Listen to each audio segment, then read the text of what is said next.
પતંગનો દોરો ભરાવાથી વધુ એકનું મોત નીપજ્યું છે। નડિયાદથી ફતેપુરા રોડ પર એક્ટિવા લઈ જતી યુવતીના ગળામાં પતંગનો દોરો ભરાવાથી મોત નીપજ્યું। 25 વર્ષીય મયુરી સરગરા ફ્લેટના કામ બતાવી અને ઘરે પરત ફરી રહી હતી। તે દરમિયાન ચાલુ વાહને ગળામાં દોરો ભરાઈ જતા ગળું કપાતા જમીન પર ઢળી પડી। તાત્કાલિક આસપાસના લોકોએ તેને હોસ્પિટલ ખસેડતા ત્યાં તેમનું કરુણ મોત નીપજ્યું। જુવાન દીકરીના મોતથી પરિવાર અત્યારે ઘેરા આઘાતમાં છે। ઉત્તરાયણ પહેલા જ 1.5 માસમાં પતંગના દોરાથી ગળું કપાવવાની આ બીજી ઘટના ઘટી છે। પોલીસે હાલ સમગ્ર મુદ્દે તપાસ હાથ ધરી છે।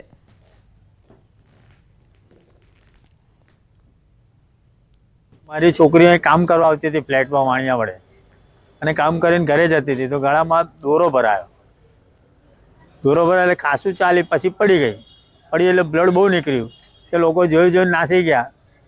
કશું સાધન આવ્યું નહીં અને ખાસી અડધો કલાક જેવી ત્યાં તરફડી। એ યુવતી 2 વ્હીલર લઈને જતી હશે અને એને રસ્તામાં પતંગના દોરાથી ગળું કપાયું અને પછી બધા રિક્ષામાં લઈ આવ્યા। એને તાત્કાલિક ઘણું બધું લોહી ગયું હતું એટલે ઓપરેશન થિયેટરમાં શિફ્ટ કરી, પણ એ પહેલાં બિચારીનો જીવ જતો રહ્યો હતો। દાહોદ શહેરમાં જીએસટી વિભાગના દરોડા। કાપડના વેપારીની દુકાનમાં દરોડા પાડવામાં આવ્યા। લાખોની જીએસટી ચોરી પકડાય તેવી શક્યતા છે। શહેરના દર્પણ રોડ પર આવેલ કાપડના વેપારીની દુકાનમાં દરોડા પાડવામાં આવ્યા। રાધેકૃષ્ણ ગાર્મેન્ટ્સમાં દરોડા પડ્યા। આખી રાત સર્ચ ઓપરેશન ચાલ્યું। લાખોની જીએસટી ચોરી પકડાય તેવી હાલ શક્યતા બહાર આવી છે।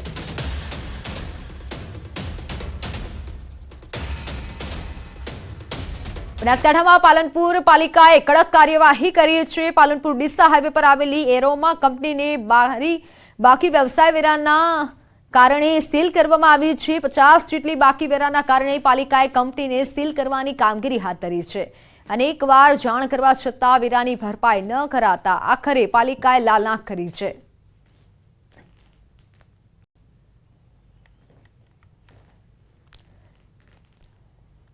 બનાસકાંઠાના ધાનેરાની નાની ડુગડોલ પ્રાથમિક શાળાનો મામલો। મધ્યાહન ભોજન બાદ કેટલાક બાળકોની જીભ પડી કાળી। બપોરના સમયે ભોજન આરોગ્યા બાદ બાળકોમાં અસર જોવા મળી। અંદાજે 50 જેટલા બાળકોએ ખીચડી ખાધા બાદ તેઓની જીભ કાળી પડી ગઈ હોવાનું જાણવા મળ્યું છે। હાલ કયા કારણોસર આ જીભ કાળી પડી તે એક તપાસનો વિષય છે અને તપાસ પણ કરવામાં આવી રહી છે। પરંતુ ડુગડોલ શાળામાં આ ચોંકાવનારી ઘટના સામે આવી છે। બાળકોએ મધ્યાહન ભોજન આરોગ્યા બાદ બાળકોની જીભ કાળી પડી ગઈ।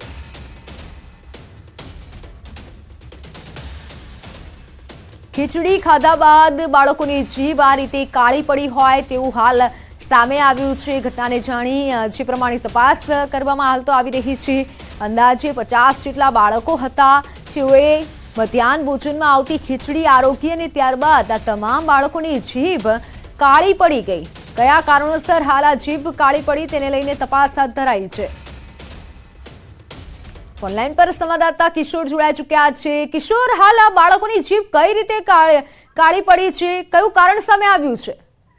ચોક્કસથી મિત્તલ, આપણે જણાવી દઉં કે જે નાની ડુગડોલ કરીને ધાનેરા તાલુકાનું જે રાજસ્થાન સરહદને અડીને આવેલું ગામ છે, જે આગળ ગઈકાલે બપોરના સમયે જ્યારે મધ્યાહન ભોજનમાં ખીચડી બાળકોએ કાઢી હતી અને તે બાદ તેમ 50 જેટલા બાળકોની જીભ કાળી પડી હતી, ત્યારે આરોગ્યની ટીમ અને મધ્યાહન ભોજન મામલતદારની ટીમ ત્યાં સ્થળ પર પહોંચી હતી। તપાસ હાથ ધરવામાં આવી હતી અને પ્રાથમિક તપાસમાં એવું સામે આવ્યું હતું કે આયોડિન યુક્ત જે મીઠું છે તેના લીધે કદાચ જીભ કાળી પડી હોઈ શકે। પરંતુ આ સમગ્ર મામલે ફૂડ વિભાગને પણ જાણ કરવામાં આવી છે અને ફૂડ વિભાગની ટીમ પણ આજે સ્થળ પર પહોંચીને નમૂનાઓ લેશે। તે બાદ જ સામે આવશે કે બાળકોની જીભ કાળી પડવાનું કારણ શું છે। પરંતુ મહત્વની વાત તો એ છે તમામ બાળકોની જે તબિયત છે તે તબિયત અત્યારે તો સારી છે। મિત્તલ, બિલકુલ કિશોર, આભાર માહિતી બદલ। અંદાજિત 50 જેટલા બાળકોની જીભ આ રીતે કાળી પડી ગઈ છે। જોકે અનેક સવાલો ઉઠી ગયા છે। જે રીતે બાળકોની હાલત તો અત્યારે સ્થિર છે, પરંતુ આરોગ્ય વિભાગની ટીમ પણ ઘટના સ્થળે પહોંચી છે। કયા કારણોસર આ જીભ કાળી પડી હોય તે કારણ શોધવા માટે હાલ તો આરોગ્ય વિભાગ એક્શનમાં આવ્યું છે। અંદાજિત 50 જેટલા બાળકો હતા અને આ બાળકોએ ખીચડી આરોગી। મધ્યાહન ભોજનમાં આવતી ખીચડી લીધા બાદ આ રીતે જીભ કાળી થઈ છે। બનાસકાંઠાની આ ઘટના ડુગડોલ શાળામાં ચોંકાવનારી ઘટના સામે આવી છે, જેમાં મધ્યાહન ભોજન બાદ બાળકોની જીભ કાળી પડી ગઈ છે. જે દ્રશ્યો પણ સામે આવ્યા છે. હાલ તો આરોગ્ય વિભાગ શાળાએ પહોંચ્યું છે અને તમામ બાળકોના સેમ્પલ લીધા છે. કારણ જાણવાનો પ્રયત્ન કરવામાં આવી રહ્યો છે. તપાસ હાથ ધરવામાં આવી છે કે કયું એવું કારણ હોઈ શકે કે બાળકોની આ રીતે જીભ કાળી પડી હોઈ શકે. જોકે હાલ જો ઘટના વિશે વાત કરવામાં આવી, 50 જેટલા બાળકો હતા કે જેઓની જીભ કાળી આ રીતે પડી છે. જોકે અનેક સવાલો એવા પણ થાય છે, કારણ કે આ બાળકોએ મધ્યાહન ભોજનમાં જે ખીચડી આવે છે તે આરોગી અને તે બાદ આ રીતે જીભ કાળી પડી હોય તેવું સામે આવ્યું છે. ડુગડોલ શાળાની આ ચોંકાવનારી આ એવી ઘટના સામે આવી છે, જેમાં મધ્યાહન ભોજનમાં આવતી ખીચડી આરોગ્યા બાદ બાળકોની જીભ કાળી પડી ગઈ છે, જેના દ્રશ્યો પણ સામે આવ્યા છે. નાના ભૂલકાઓ છે અને શાળામાં જે ભોજન અપાતું હોય છે મધ્યાહન ભોજન, તે આરોગ્ય બાદ આ જીભ કાળી પડી છે. ધાનેરાના હેલ્થ ઓफिसर डॉक्टर लक्ष्मीकांत सोमानी अपने साथ जुड़ा चुका है. सर, न्यूज 18 गुजराती में आपका स्वागत है. सबसे पहले तो घटना की ओर से आप क्या कहना चाहेंगे? हाँ, इसमें हमको कल कॉल आया था स्कूल में से कि कुछ बच्चों ने मिड डे मील खाने के बाद जो खिचड़ी खाई उसके बाद उनकी जीभ काली पड़ी और थोड़ा सा गले में दर्द हुआ और कुछ बच्चों को पेट में दर्द था.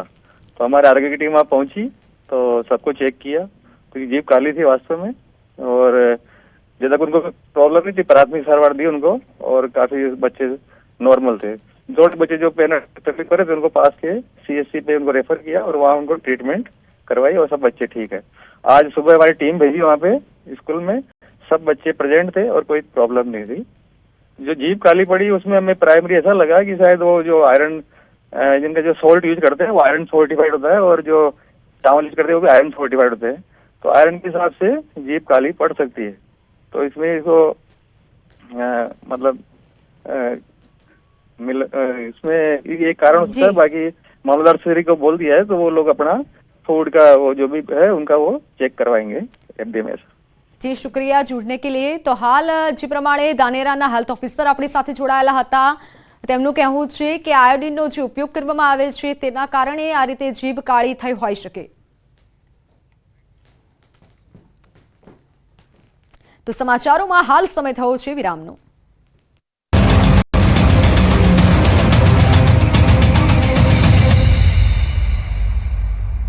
સુહાના ગુજરાત સ્પેશિયલ લાલ મરચું પાવડર તાજા મરચાથી બન્યું સુગંધથી ભર્યું.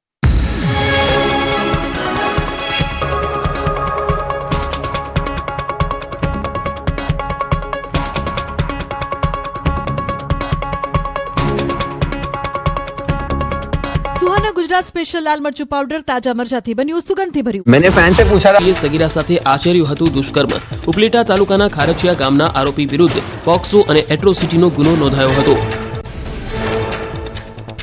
અમદાવાદમાં ભૂતિયા જજના નામે વોરંટ જાહેર. નરોડાનો વ્યક્તિ વોરંટ લઈ કોર્ટમાં પહોંચતા ખબર પડી કે આવા કોઈ જજ છે જ નહીં.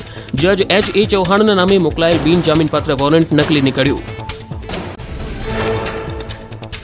અમદાવાદમાં ક્રાઇમ બ્રાન્ચે મહિલા સામે સેક્સ ટ્રોશનની ફરિયાદ નોંધી અશ્લીલ વિડીયો કોલ રેકોર્ડ કરી ધમકી આપી 57,000 પડાવ્યા. યુવકના પરિચિતને વિડીયો મોકલી ધમકી આપતા ક્રાઇમ બ્રાન્ચે તપાસ હાથ ધરી.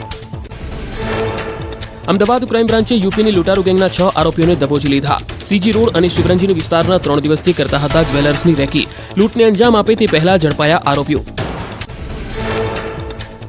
દિલ્હી પોલીસના સ્પેશિયલ સેલે આતંકી સંગઠન ISISના ષડયંત્રનો પર્દાફાશ કર્યો. ન્યૂઝ 18 પર ISISના આતંકી શાહનવાઝ આલમનું હતું કબૂલાતનામું. આતંકીઓના નિશાને હતા ગાંધીનગર, અમદાવાદ, વડોદરા, સુરત. ગોધરાનો બદલો લેવા આતંકી ષડયંત્ર રચ્યું હોવાનો ઘટસ્ફોટ. ગુજરાતમાં પણ બોમ્બ વિસ્ફોટ કરવાનું હતું ષડયંત્ર. આતંકીઓના નિશાને જાહેર સ્થળો, VIP વિસ્તારના હતા નિશાના પર. જાન્યુઆરી 2023માં જ ગુજરાતમાં વિડીયોગ્રાફી, ફોટોગ્રાફી સાથે કરી હતી રેકી.